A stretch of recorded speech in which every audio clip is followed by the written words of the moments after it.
morning, everyone. I can see that there's got lots of people joining us. My name's Rebecca Robinson from the Lancashire Foundry.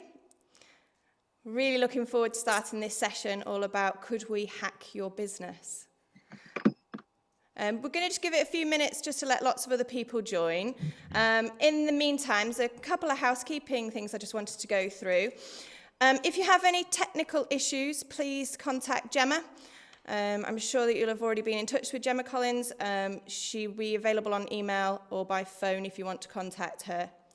We don't have any planned breaks. It's only a short session for an hour and a half.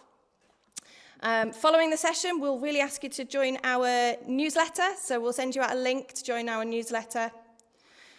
A couple of other things, we will be recording this session. So if you've got any issues with that, please let Gemma know. Please could you keep your microphones off at all times and ideally have your camera on. The other thing I'd like to ask you to do is if you could put your name and company details in the chat function. That's the main everyone group chat function. And that's just so that we know who's attended today. It's an alternative way of getting an attendance list. I would ask you, though, not to put any other comments in that chat function. We obviously want you to concentrate on today's talk. We hope you find it interesting and inspiring, and we don't want you getting distracted by other conversations happening. However, if you have got any questions that you'd like to ask our panel members, we'd like to ask you to do that by directly messaging Gemma. So in Zoom, you can select who you're going to actually choose to message, and if you could do that to Gemma directly, we will get those questions asked to our panel. Okay, I think we will start everything going. We'll continue to admit people as they join, but I would like to now introduce you to our panel. Good morning, everyone. Good morning. Would you like to just introduce yourselves and then we will start the session? Sure, yeah, I'm Geraint Harries. I'm the technical manager of the Lancashire Foundry. I'm Ric Derbyshire. I'm a PhD student and penetration tester. Lisa Edge, founder of GB Shared. Morning, everyone. Thanks for joining us here. We are currently in Forest Hills. It's a really beautiful day, and we might be able to show you some shots of that later on. So, let's get started. One of the first things that I wanted the delegates, you guys, to do is actually get onto our Mentimeter. You'll see a link there that Gemma's already put in with a code. If you could just spend a couple of minutes going onto that poll, you just need to click the link, insert the code, and there's a question for you. And that question is, how often do you think about cybersecurity? So this is your cybersecurity within your businesses. I'll just give you a couple of moments to do that. So that's just click the link, type in the code, and it will enable you to answer that question. And I will be able to see your answers coming up. Once you guys have done that, I can see there's a few more people joining us, so welcome, morning everyone. I was just asking if everyone can put in their company details and name details in the chat function. That would be great, and if you could just go on to the poll system there and complete the question, which is, how often do you think about your cybersecurity? I can see some answers coming in already.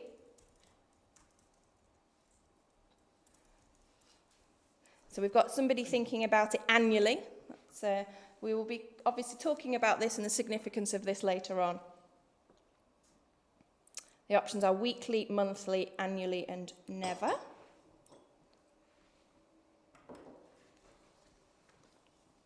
Okay, great. I'm glad they're coming through. So they're coming through thick and fast, and we will make sure that we find that information out. We'll speak to you about that later. So we're going to move on now to our presentation, which is going to be done by Ric. So Ric, as he said, is a penetration tester, but we've called him an ethical hacker in this, and he's going to explain all about hacking for you. So, Ric, your presentation. We get started. We good? Yeah. Cool. So, hi everybody, and thank you for coming. This is the hacking talk, and yeah, let's get started. So a little bit more about me from the brief introduction, so you know that I actually kind of at least a little bit know what I'm talking about. I did a bachelor's in computer science at the University of Liverpool, a master's in cybersecurity at Lancaster University. I've been in executive positions at various SMEs around the Northwest, ranging from conducting small risk assessment and cybersecurity services to developing and deploying global pieces of software that lead the industries that they're in. For a while, I was the Northwest Cybersecurity Cluster Chair. However, I stepped down to start a PhD at Lancaster University, where my research kind of involves what's known as adversary-centric risk assessment. It's kind of putting a bit of threat intelligence and bringing the threat more into the current practices of risk assessment and kind of thinking about bad guys and adversaries. Because of my prior experience with penetration testing while at Lancaster University, I set up the Lancaster University Ethical Hacking Group, which teaches students really vocational penetration testing and some more kind of out there and interesting hacking techniques that they may not find in industry, but things that they may find useful. With this group, we've won many competitions, or at least placed really highly, and the group's going from strength to strength.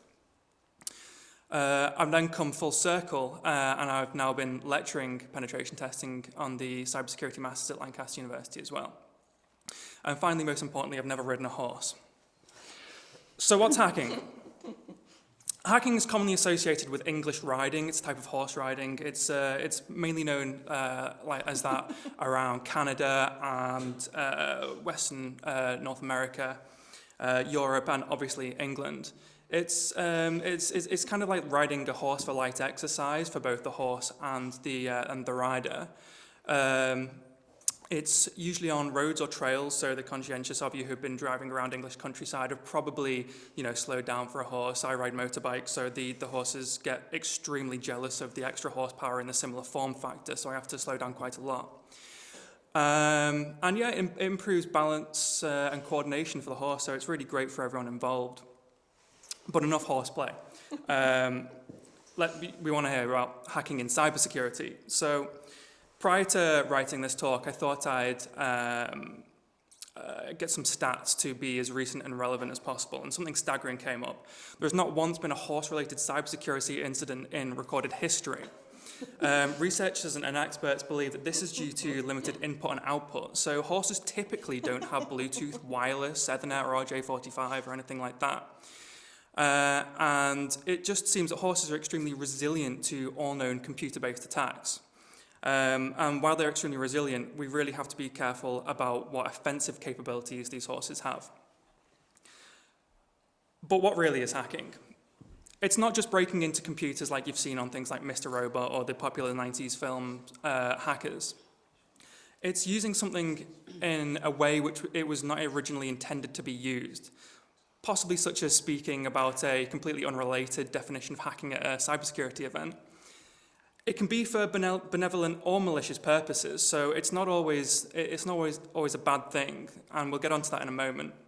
But the term was originally coined at MIT in Massachusetts in their Tech Model Railway Club in 1961, and the word didn't really have anything to do with computers or even doing bad things with computers until the 80s. So what about cyber attacks? How does hacking fit in? Cyber attacks occur when these things within a system are used in an unintended way to achieve malicious goals. So there's lots of different ways that things within a system can be exploited. So these things are things like computer infrastructure, so networks and servers, websites. I'm imagining pretty much everyone listening has some sort of website, whether that's e-commerce or just a brochure website to say what you do, who you are, and a call to action. Mobile phones, whether that's personal or company-given mobile phones. And then going away from kind of technology that hacking has revolved around, it started to include doing bad things with physical locks and even manipulating people. And these are all the things that kind of are encompassed in a cyber attack that is now considered the bad side of hacking. So who are hackers if they're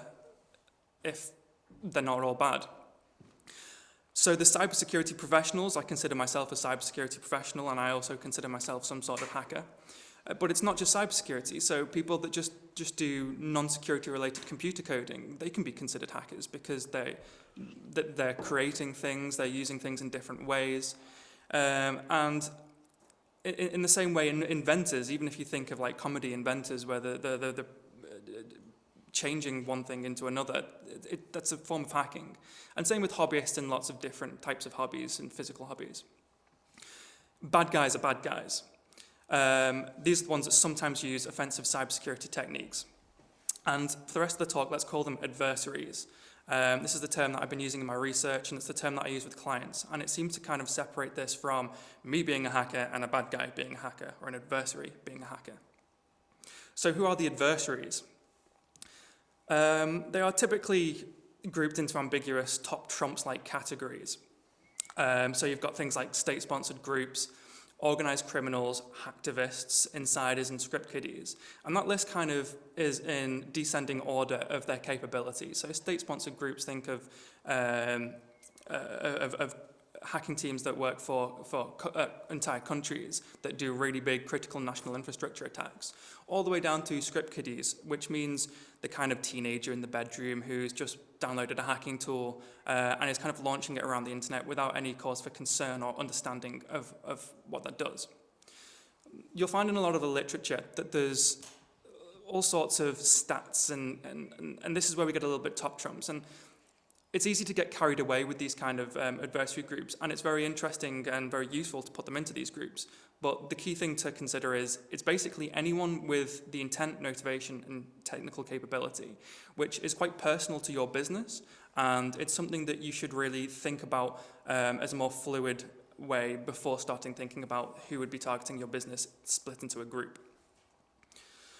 So what motivates these adversaries? There's loads of different reasons, and it kind of depends on the context of what they would be attacking and who they are. So curiosity for things like script kiddies, money for organized crime, political reasons for state-sponsored. There's a large range of reasons, and because of that, there's a large range of types of attack and things to look out for, which is what kind of makes cybersecurity particularly difficult to keep on top of, because it's not just watching for one key trigger moment of, oh, now you have been breached.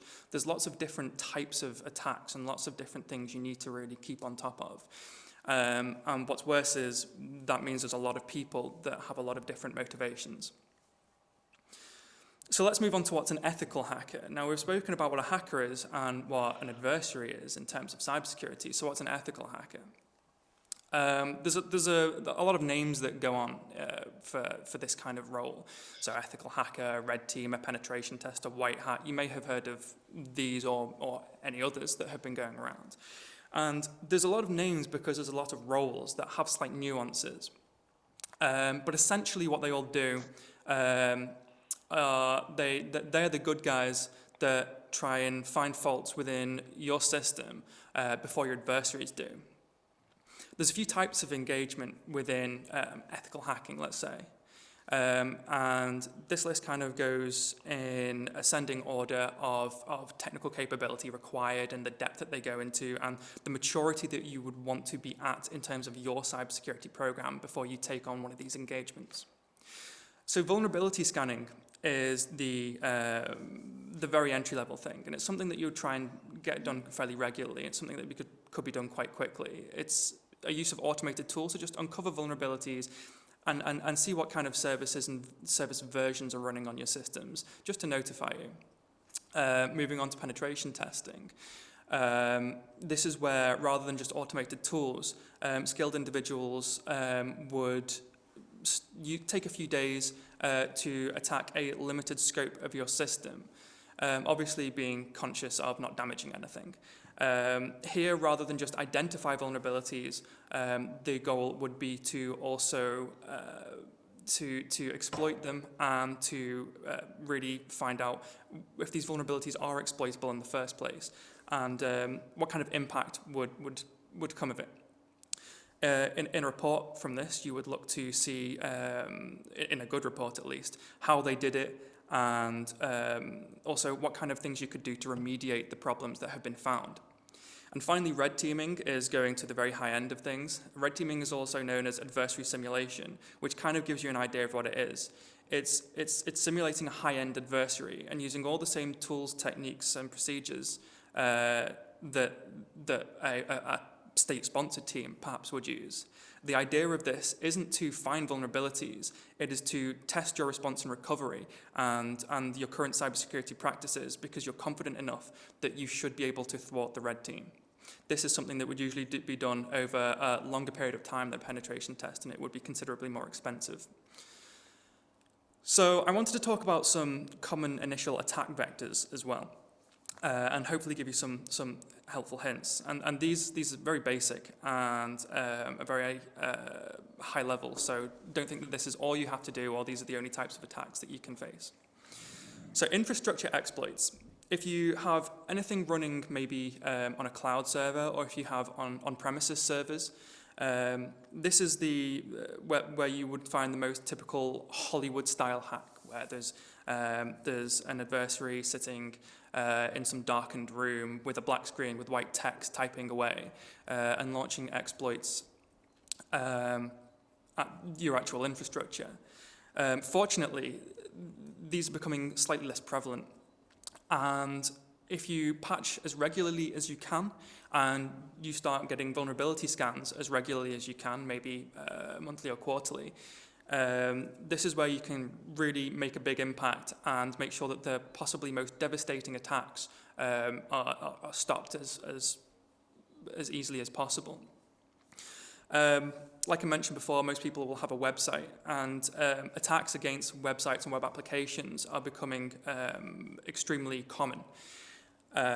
It's a great attack surface, especially with web technologies becoming more complex and just more prevalent, and there being a huge number of different technologies that websites can be made from. It makes these attacks particularly easy and also particularly difficult to watch out for. If you have your website outsourced, the first port of call would be to ask your provider about what coding security practices that they actually use. If in-house, I would ask your developers if they have been doing these coding practices as well.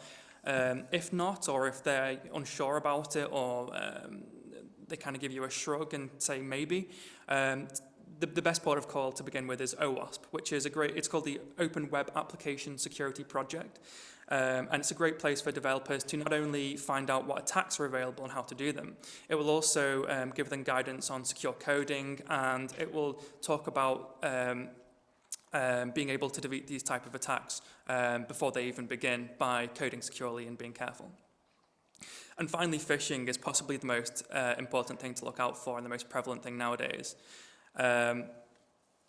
This can be in many different types of forms. So phishing is kind of a scattergun approach where an adversary will send out loads and loads of emails with the hope that some people click them. But we can also find more specifically targeted phishing attempts, which is known as spear phishing.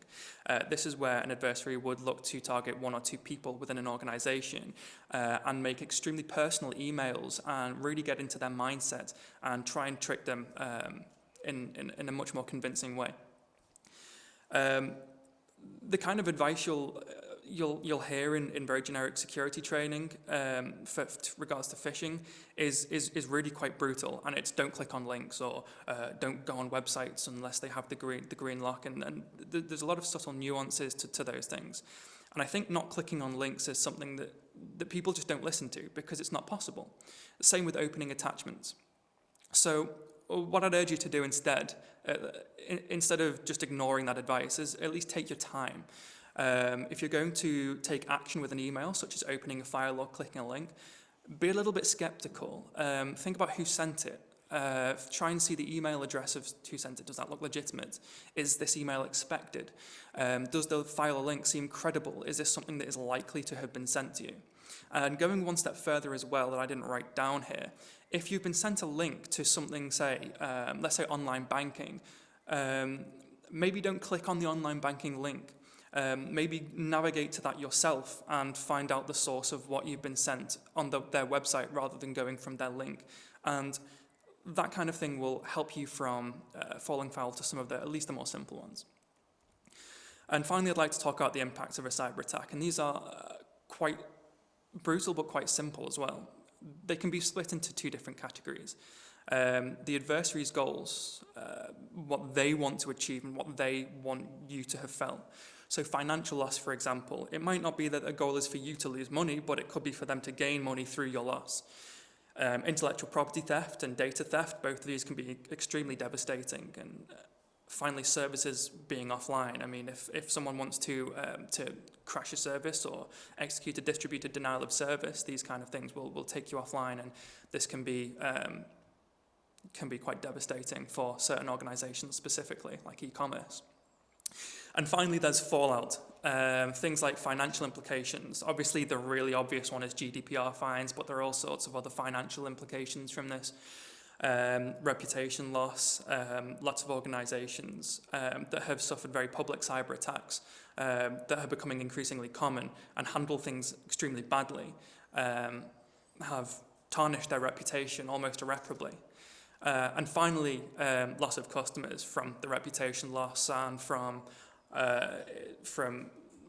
data from customers who've lost their data with your organization. And that's kind of it for me. I don't know if I'm allowed to take questions. We'll do later. questions afterwards. Yeah. If that's okay. Thank you very much for listening. Thank you. Thank you so much for that, Rick. That was really, really interesting. Thank you.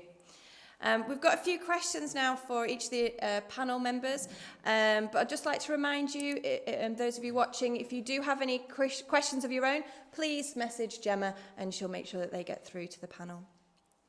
Thank you, Rick. Rick, so can you just maybe tell us a little bit more about how SMEs, the people who are watching this now, how can they actually find out themselves whether they've been hacked? Obviously, that's a very important point, isn't it, for these businesses, to be able to understand actually whether they've been hacked. So is there a way of them being able to tell?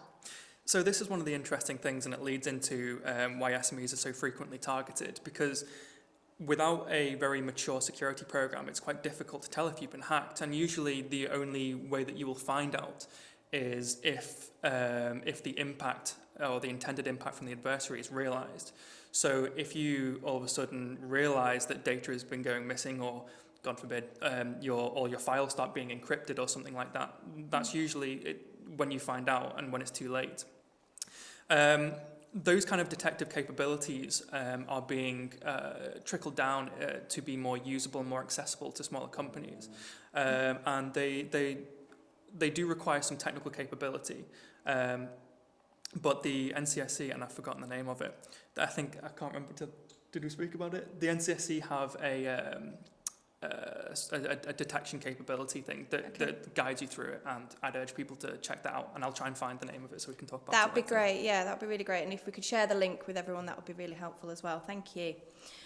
Geraint, that probably moves on to you actually, and how are then, if it's very difficult for SMEs to be able to identify these things, what's the best way then for SMEs to actually cope with some of their cyber hygiene? How are they going to actually help their own companies? Sure, yeah. So in case you've not heard that term before, for those watching, cyber hygiene is used quite a lot, but kind of because it's like normal hygiene, that you do it a little bit every day, and then that so you shower every day, so then you don't smell. And similarly, you do cyber hygiene, so then bad things don't happen to your thing. And so these are sort of small things you can do regularly that then mean there's not bigger problems. So a really obvious one, and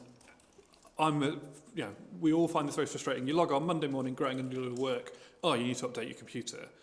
Oh, I'll do it tonight. And then tonight becomes tomorrow, and then tomorrow becomes a week. But the reason why those updates exist is because people have identified problems in operating systems and are trying to fix them. So one thing that you should do, and if you do it regularly, it's quite simple, is to just keep your software and applications up to date. That's a sort of a nice simple thing to do, and again, sort of like brushing your teeth. If you do it regularly, it's not a pain. It's then, if you don't do it, you have to have huge problems with root canals and things like that. The sort of second thing is backing up, and I'll come back to this a lot, because backing up is your get out of jail free card in terms of so if worst comes to worst, everything's encrypted, everything's deleted, you've got a backup. And so then so you might have problems with access to information, but you'll never a hacker having access to your files, but you have still got access to them yourself. But if you've not got a backup, you haven't got any way to defend against lots of these attacks. So, not defend, but sort of work your way out of them effectively. And then I guess the third thing is then, and again, a sort of hygiene thing, doing it quite regularly, is to sort of change passwords. I think we've made a Cyber Foundry birthday card that says, "Happy birthday, this is your annual reminder to change all your passwords." Because that's we should be, because when was the last time people changed their passwords? Because it's annoying to remember what they are in the first place, let alone change them. But again, doing that small thing means that if a password's been shared before or whatever, then, in fact, the only password I probably change on a regular basis is my Netflix password, because lots of friends share that with the people, and it gets annoying. But I should do that with all my passwords of every 3 or so months, change them so in case they've been exploited. So Yeah, that's really helpful. What about the password managers? Are they a good idea, or Rick, do you want to? do you want to do that? I'm a really bad example for this, because That's why I passed it to you, because I'm even worse. So I recommend password managers to everyone I can. I don't really know which ones are particularly good or not, purely because I've been a security geek all my life, and I got into the habit of remembering every single possible password I could, and it's that's just how I've gone about it. But yeah, password managers are possibly the best option if you ever find yourself forgetting them frequently, or using easy passwords, repetitive passwords, or reusing passwords, or anything like that. I definitely recommend it, because it is the absolute best option, and it pretty much makes sure that whatever services you're using, the password is a complex, long password that no one would remember and no one would guess. So it's usually really good. So just to add to that, one thing I've recommended to my mum, because she used to have really awful passwords, which is like, it used to be all of our names. You're like, that's the first thing people are going to try, is to just write it in a book and stick it in somewhere where you know, because the likelihood of someone coming into your house, coming to your computer and then searching for your password book is really unlikely. They're more likely to just nick your laptop. Whereas actually it's the convenience of having a book where you can quickly look at it and go, right, what's my password for this? It's actually going to be more secure, because people aren't going to nick that book, but they're probably more likely to exploit a weak password. So, That's really helpful. Lisa, I'd like to bring you into the conversation. Obviously, you own your own company. What has your business implemented? And we've talked about some of these password managers and other hygiene. What have you implemented as a business? We've got quite a lot, actually. We're a digital platform, so even more important that we are tight. So, of course, things like having a policy in place for GDPR, data breaches, things like that. Being registered with the ICO is something else that we do. Regular training for anybody that uses the systems. So, yeah, a plethora of things that keep us safe and secure, and more importantly, keep our customer data safe and secure. Yeah, great. Good. Okay, I'm going to just move on now then to another area. So, Lisa, I'm going to come back to you actually. Okay. So you're GB Shared, your company's GB Shared. You've been part of the Lancashire Cyber Foundry programme. You've done both the workshop programme, and you're now part of the sort of more in-depth, bespoke technical support that we can also offer. Please, could you just give me some benefits? Why did you enjoy it? Why are you still here? Why are you still helping to promote us? I guess we were one of those companies, as well as a limited company, that fell through all the cracks for funding and support during COVID. So I looked at all the innovative ways that I could access support without it really costing. So, the first benefit is that the programme was fully funded. The second one for us was it was 2.5 to 3 days, so not very onerous in terms of time away from the business. The third thing was, being a digital platform, we wanted to make absolutely sure we were accessing the experts to find out that we were indeed secure online and not just taking our own word for it. So there was a lot of peer-to-peer support, a lot of networking with other businesses, a lot of expertise that came from the university themselves. It's helped us a lot in our business, actually. In terms of the negatives that it might have picked up, any areas of weakness, for example, there was only really one, which was our share managers in different counties use their own devices. So that's now been amended so that they're using our devices with our firewalls and security on, so that makes it a little bit tighter for them as well. Other than that, I think the real benefit was that you didn't just get a suite of reports about the areas of weakness, but about the areas of benefit as well, and any innovation areas. So, yeah, we've started to work on those as well. So some really positives coming out of it. Great, that's really, really good, brilliant. I'm glad you were part of it. I'm glad you obviously were so enthusiastic and got a lot of benefit out of it as well. Rick, I'm just going to talk about SMEs a bit more then. So, why would, you touched on some of the details here, but why would a hacker target an SME? Okay, so yeah, I spoke about it before very briefly. Typically, SMEs don't have the funding to implement a lot of the really high technology and the cutting edge stuff, where they will be either mitigating or detecting these type of attacks.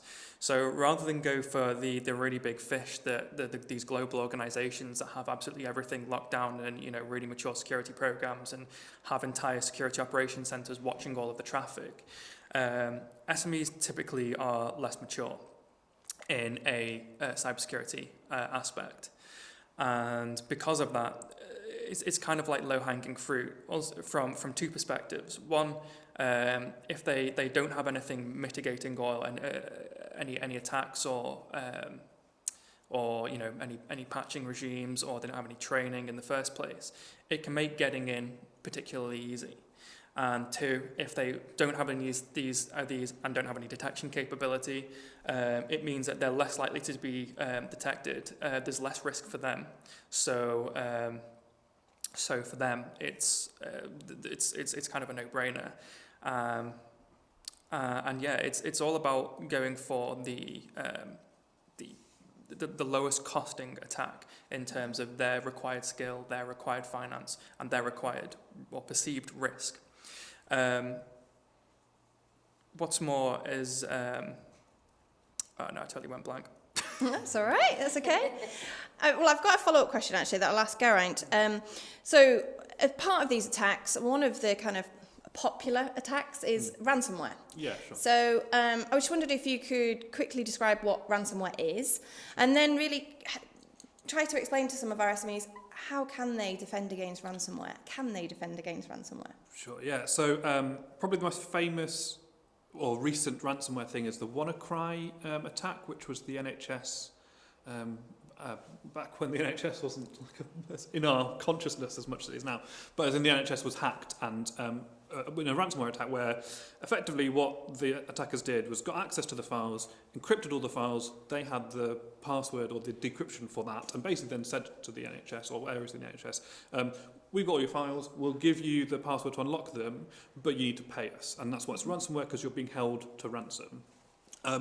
The one thing you should never do, and so many people recommend not to do this, is pay it. Because there's quite a few companies who've had ransomware attacks, paid it, and they've gone, well, we're not going to give you the password, because they have no obligation to their hackers. So anyway, but how can you defend against that? So doing the cyber hygiene stuff helps at some level, but if you think somewhere like the NHS has struggled to defend against that, as well as a few other companies, there's an element of it which is, well, kind of, not that it's inevitable, but there's sort of kind of holding back the tide, particularly for an SME. There's going to be a limit to how much you can put in place that's sort of reasonable. But then saying that, one way you can do to not necessarily defend against it, but deal with it if it happens, again, is to have a backup of your own system. So if they say, oh, we've got all your files encrypted, you go, yeah, so have we, and we're going to just back up from that, thanks. Yeah. So then you're not kind of held to ransom, you've got a backup, so, yeah. That's really helpful. One of the questions that we've just had come through, actually, is if you were trying to hack an SME, Rick, what would you do first of all? What would be your kind of in? How would you start? Ooh, that's a tough one. Okay, are we talking about from like a malicious perspective? Like yeah, right. Yeah. So you're not the ethical hacker you are right now. Okay. I mean, right. It all starts with you need to know as much as you can about your target. This is, I mean, I've never really done anything military, but seems to be what it is with the military. It seems to be what it is with cyber attacks. It's the main point is reconnaissance and know everything about who you're attacking to begin with. The easy entry point for this is open source intelligence. You find out who your organisation is, who works for them, create a list of that, start scouring their websites, and then start scouring the social media of everyone that works for that organisation.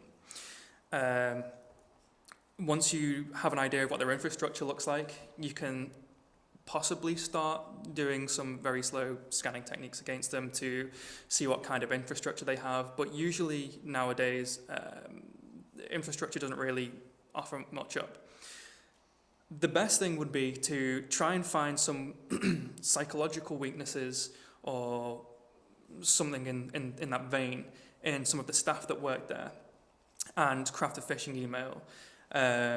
And you could use a few different types of techniques for that. You could ask for a username and password, just really simply. You could clone a website that they use frequently.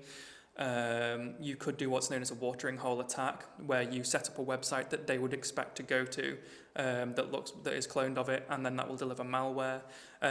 Or you can just send some sort of malicious Office document where they're bound to open it, and then that will run Office macros, and then that will download further malware and propagate from there. But yeah, it's probably the most likely is phishing, and I hate saying this because it makes people feel bad, but the weakest part in cybersecurity at the moment does tend to be the people. And that's not to say, oh, people are stupid, they click links and things like that, which is a lot of the narrative that you get, and it scares people away from cybersecurity. No one's stupid, everyone falls for these things. And a lot of people work purely from email, and they're getting, like dozens a minute. They don't have the time to really properly assess everything. So if people do fall foul of this, don't ever feel bad about it. But yeah, phishing is definitely the way forward, and it's definitely becoming more and more prevalent. I think it's something like over 75% of attacks at the moment are phishing-led.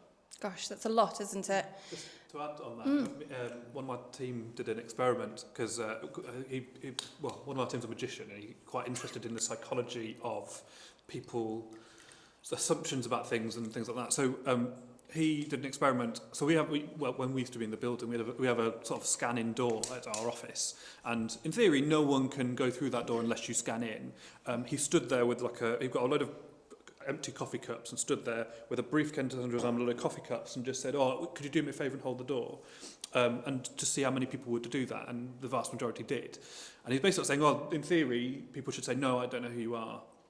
Have you got a card?" Human politeness kind of dictates that, oh yeah, of course.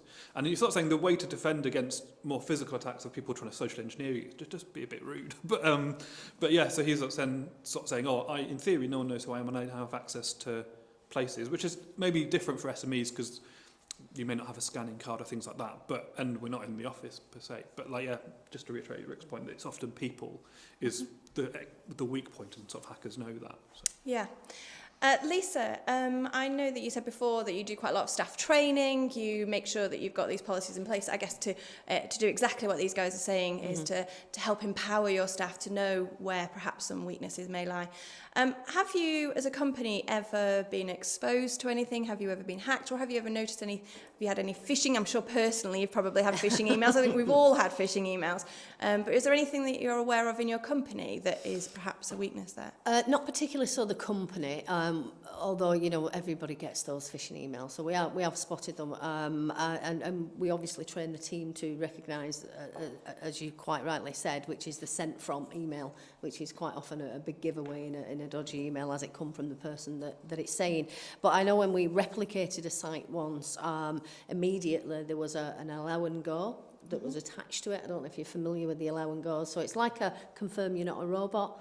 Yeah. But actually, when you click on it to confirm you're not a robot, it will put diary appointments in your diary. Not very pleasant ones either. I'm not sure what the meaning of that is, but it was something that was immediately picked up actually in beta testing. So we were able to make sure that was strapped down and made sure that, I mean, just being in the room with these guys, I've written a page full of notes already. And that's the thing, I think, with cyber. It's about familiarising yourself. And, you know, unless you're going to do what you guys have done and undergo the degrees and the masters and everything else, then it is a difficult place to be. And everybody's wide open. I know family have been had, very less so the business, apart from that allow and go, we've not really had anything else. But phishing emails and things like that are very common. But yeah, just being vigilant internally, making sure everybody's up to speed, and keeping that training going. It so quickly becomes out of date. That's the biggest thing. You think you've trained everybody, and then suddenly there are new things on the horizon. So being very horizon watching and making sure you know what's out there is important. Yeah. That's really helpful, thank you. We've got another question here. Geraint, I'll address this one to you, which is, we've got a question from somebody saying that they've moved their alert system from a server in the office to Amazon Web Services, so a cloud provider.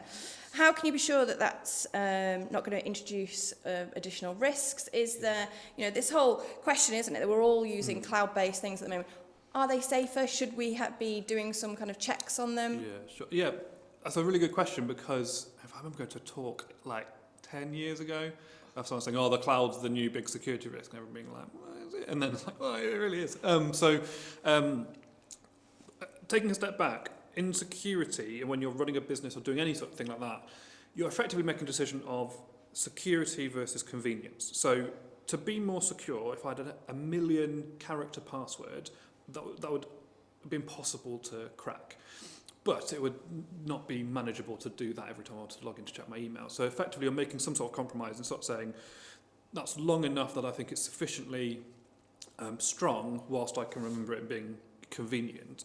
And kind of that's the same approach when you're looking at, do we host something ourselves or do we host someone else to do it? Because there is a convenience, and often why cloud services are a thing is because you're effectively usually paying for the convenience of someone else doing all that stuff. But you're then balancing that against security. So then sort of saying, right, so for client data, we want this much security, and this doesn't, and we don't want to compromise on convenience. So it would be really, the most secure system would be to have a laptop that isn't connected to the internet, hold your client data on, and one person can log into it. But that wouldn't be convenient. So effectively, you have to assess that per thing you're doing. So one thing we sometimes talk about this with our technical assists, is sort of looking at what you have and effectively auditing it and going, this needs to be super secure because it's GDPR compliant and blah, blah, blah, it needs to be in the UK or in the EU, and those are the rules for that. This is just generic stuff that we're accruing, and if it's leaks, it's not, oh, this is like public information and that's not a problem. And so then you might deal with those differently. So it's a frustrating answer because it depends. But what I would say is look at your look at your data and then work out, right, which levels do they need to be on.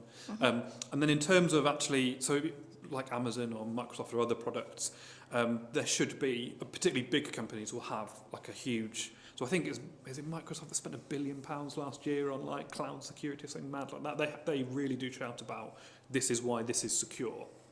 So I would look at the web pages and the documents that come with those services, and I think often you can message people and say, can you explain this to me? So that's what I would do. Yeah, that's really helpful, thank you. We've had another question here. This is from Peter Mather from 1662. He said, there are a lot of applications that encourage you to stay logged in for a continuous availability of the service, and it makes it really difficult to sign out. He's thinking of Google specifically. Is this more of a security risk, Ric? To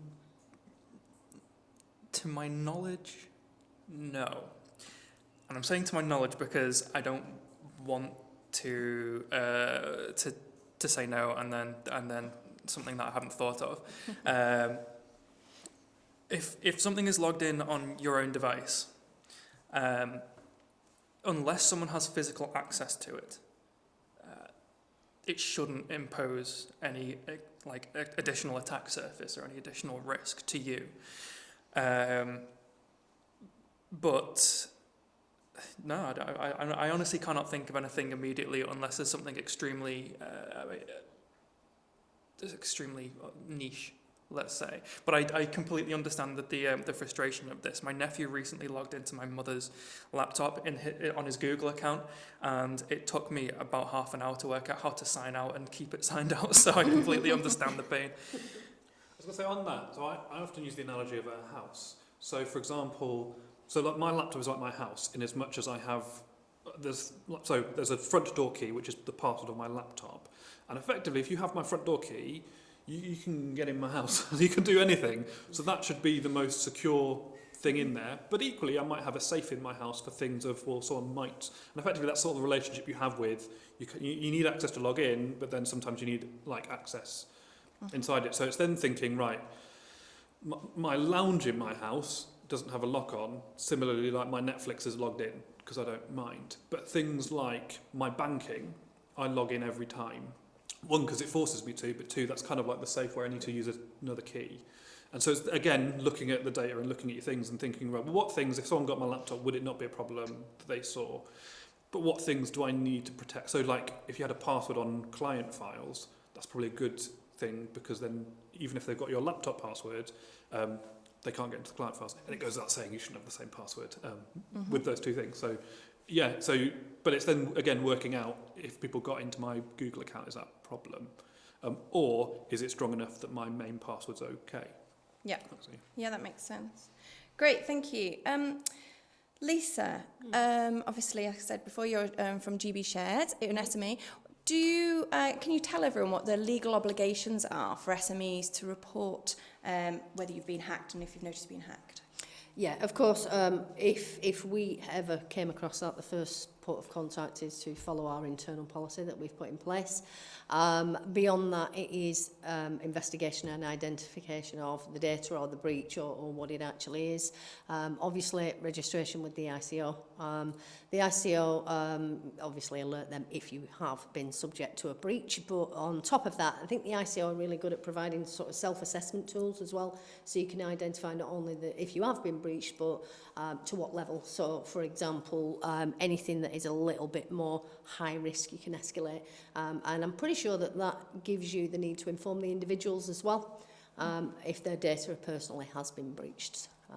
Hopefully I've not missed anything too major. If I have, then smack my wrist and send me home with some more education.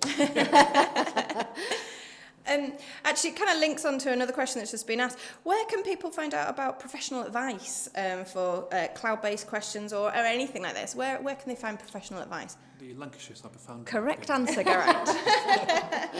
But other than coming to us as a fully funded support service, where else can they go?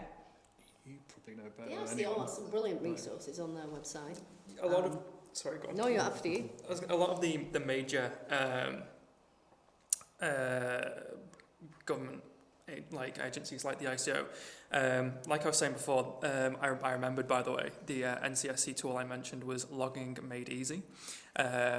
So we'll put a link to that later, I think. But the NCSC also provide absolutely loads of advice. Their web presence now is absolutely incredible, and they cover so many different topics, ranging from the absolute basics of doing a entry-level risk assessment, all the way to quite complex topics and stuff, and sometimes how to do some technical things as well. Other than that, if it's cloud providers, there's usually guides online if you Google it, and I know that's a really a proper cheat of an answer, but that's how the professionals do it. They Google things, and if they don't understand something in what they've Googled, they Google that thing, and then before you know it, you've got 200 tabs open, and it's bedtime. But yeah, it's the main organisations usually. Great. Okay, so that's it for all of my questions I had here. We've had some questions coming through already. Thank you very much. If anyone has any other questions, please feel free to put them to Gemma now. Otherwise, I was just going to pass back to the panel, just to give you guys just a minute each, just to kind of say about the Lancashire Cyber Foundry in terms of what you know about us and what you could potentially get benefit-wise. So if I start with Geraint, because you're a technical manager. Yeah. Oh man, I've not even prepared for this. This is going to have to be off the cuff. But as the technical manager, should be fine. So Yeah, so I'm the technical manager of the Lancashire Cyber Foundry, and that means I do the technical side rather than the business side. So our kind of program is split into two bits, which is a business strategy, so sort of step back, look at your business, and let's have how secure are you, how can we improve, how innovative are you, and then the technical side, and we build stuff and ideas you have, and we use that in a sort of secure by design way. So a really good way of thinking about this is when I think when cars could only go 50 miles an hour way back when, the reason they couldn't go faster is because it wasn't safe enough to brake. You couldn't get the sufficient braking distance. So it wasn't until those innovations in braking that cars could safely go much faster. And so that's kind of the approach we take with software of once you know you're safe and secure, you can do much more innovative and interesting things, but you need to make sure you're safe. And how many businesses would say, oh, we'd love to do this, but we're afraid of getting hacked, or we're not quite sure what would happen there, or we don't understand this element. That's what we try and do. So if you've not got an existing product or got an idea, we help you build that from a secure point of view. And then similarly, if you've already built something, we do what we often now refer to as code MOTs, where like an MOT, we'll kind of take a look under the hood and be like, oh yeah, if you keep running this, you'll crash it, or whatever. Or simply saying, this is great, but here's some warnings that you may want to change in the next year, or things like that. So we kind of come from a technical point of view to help you become more secure. That's really helpful. Lisa, can I pass to you? Yeah, of course. I think, just listening to it, I think anybody that is in business is more than worthwhile finding out and exploring as much as you can about cyber. It is one of those where you think, oh man, it's way too technical. I just got to access an expert. But actually, as SMEs, how often do we access those experts? What you guys have got is the access to experts pretty much free of charge. I know it's fully funded, but for anybody to pass that up, I mean, if you've booked on the course today to attend this workshop, clearly you want to know more about cyber or how it impacts your business or how you can improve your cybersecurity, get on the course. There are 2-3 more cohorts. It was hugely beneficial to us. No cost, apart from the time. The time has been more than fruitfully used. We're not only gone through the secure digitalisation course and looked at we've had some peer-to-peer networking, we've met some other great businesses. We've kind of looked at how we perform as an individual and how we look as a cohort against other businesses, which is really useful. Again, to get the full suite of reports, which are very detailed actually, and offer you some reassurances that actually I've built this business pretty solid and there are very few areas of weakness. And if there are any areas of weakness, then we're getting expertise on how to tighten those up and lock them down. But the second aspect, as you're right, we did qualify for the technical assist, which for us is just incredible. For those that don't know, we are a network of county-wide sharing platforms, so Lancashire, Manchester, Cumbria, Yorkshire, and spreading across the UK very quickly. It's important to us that our digital footprint, our digital presence is secure. But we're also just in the process of launching a national youth platform that underpins all of those sites. So even more important, because 16-year-olds and up will be, data will be captured, minimal data, but nonetheless it's still people's email addresses. And so it's even more important to us that is tight. What Geraint and the team are going to do is hopefully take all of the data we collect and turn that into a sort of information dashboard that will mean something to other people as well as us. So I am super pleased. It's probably the best thing I've invested in this year. So great, worthwhile. thank you. Rick, we've got a couple of follow-up questions here actually. So somebody's asked, if there were a victim of a phishing attack that gained access to the network, wouldn't being signed into all of those applications enable the attacker to access those services? It depends what they have access to. So possibly yes, but typically when an adversary has access to one of your computers or whatnot through this kind of hacking, it's not like they have a remote desktop and they can do everything. Having your password saved in your browser can potentially be accessed by people if they do have access from this way, but I mean there's a chance, yes. It kind of does increase the potential for that to happen, but to my knowledge, it's not like typically something that's going to, I mean, if you have your password saved and you're already going to be logged into these accounts, there's already evidence of that having happened. So whether it stays logged in or logs you out like your online banking would, if those passwords are saved or you've logged in previously and that kind of information is stored in your computer somewhere, it's not really going to massively increase that issue. I mean, if you've been phished and someone has access to your computer, you have bigger problems in worrying about them further getting access to everything else because they have access in the first place. So this probably leads on to actually a question that somebody else has just asked that talks about your house analogy, Geraint.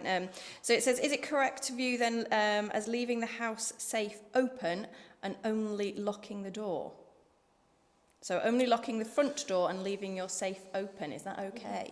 Yeah, so I would say that's the opposite of what people do. Because kind of it's, so normally, I'm trying to do this without talking about my own home security. It's really hard. Of like, here's where my safe is and here's what's in it.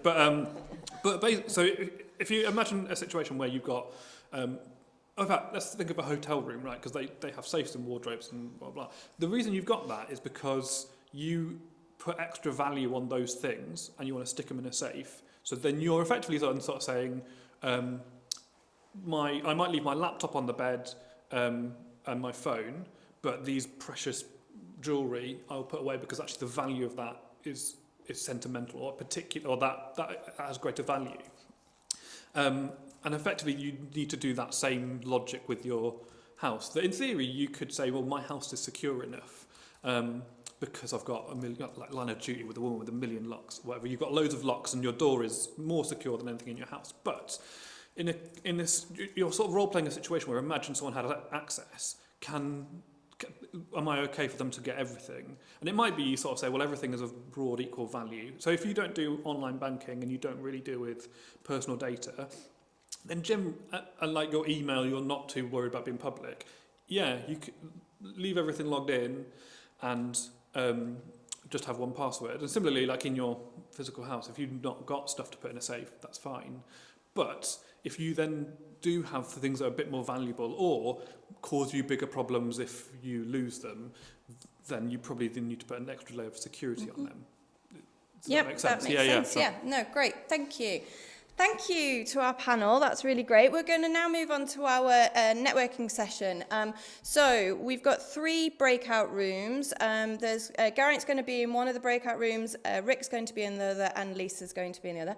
I will remain here in the kind of main room. We'll just need a couple of minutes to set that up. So in the meantime, I'll be here able to take a few questions or to talk to you about the Lancashire Cyber Foundry. That's it, guys. If you want to go and set yourselves off in the breakout room options should be open for you now. So please select which room you'd like to go to. We'll be with you in a couple of minutes.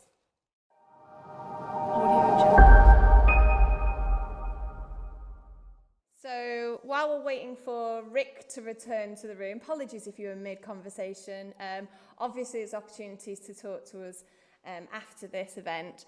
We're just going to go to Geraint quickly while we get everyone back in the room. He's got some things to show. Yeah, sure. So, so I was asked about a while ago, what's the big risk about returning back to our buildings, and like, what's the big post-COVID risk? And I was sort of then thinking, I think the big risk's been doing everything from home. But one thing I think is a genuine problem is, so I've definitely thought this, and a lot of other people have, I'll go work at a cafe. Now that the office is less an important space, I'll work in a cafe.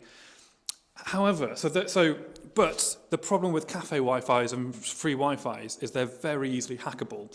And they're very easily hackable with this bit of kit, which is a bit of kit that me and Ric were talking about earlier, we were saying it's really hard to test this because it's quite easily to do a crime with this bit of kit. So it's called a Wi-Fi pineapple.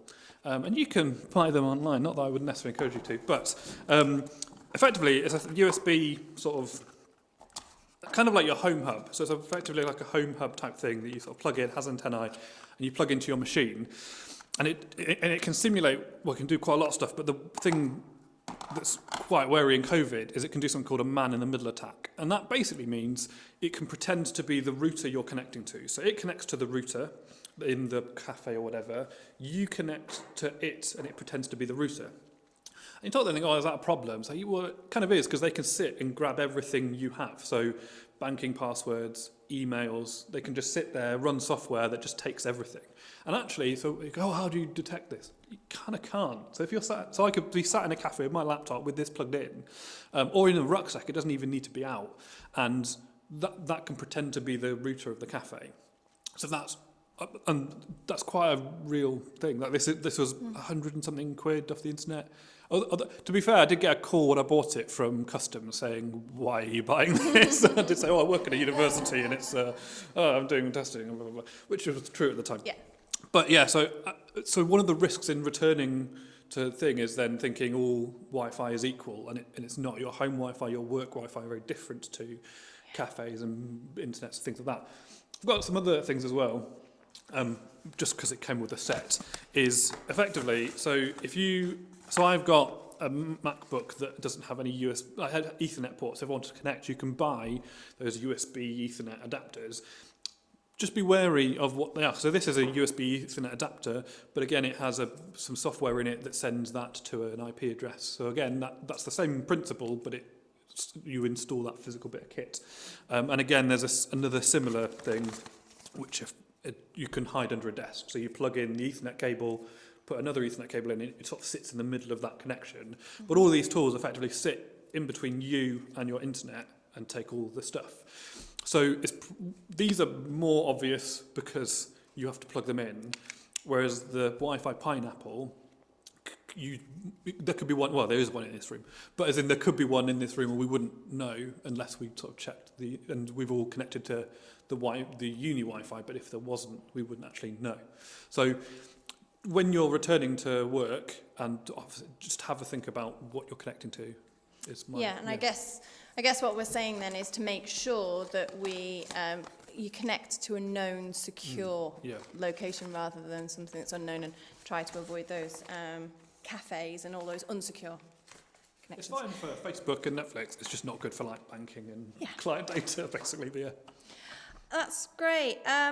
Thank you very much, everybody, for joining us today. I just want to thank all of the panel members. You've been absolutely fantastic. Really appreciate your time. And I know that everyone watching will have got a lot from this talk. So thank you very much. Just want to remind you that the presentation that Ric gave we'll share via email later. We will also share delegate list, although it's obviously in the chat function from earlier on today. There was a couple of links that Ric mentioned. We'll also make sure that they are distributed for you.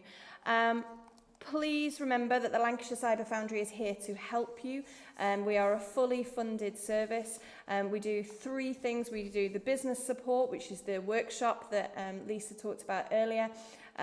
We do something called guided research, which is to get you to understand and explore any kind of challenge or issues that you've currently got, any kind of digital innovation. That's what that area of support is. That could actually also be a student intern that's actually placed within your company, right the way through to some of our lead academics helping you to research some of your problems. We also then have got the technical assist program. So this is more about your digital innovation, bespoke support for your companies that Geraint's team help to build something for you, and you will come away with a product of some kind from that. Our email address is cyberfoundry@lancaster.ac.uk. You'll all know Gemma, so please get in touch if you have anything. Thank you very much for now. Thank you, everyone. Bye.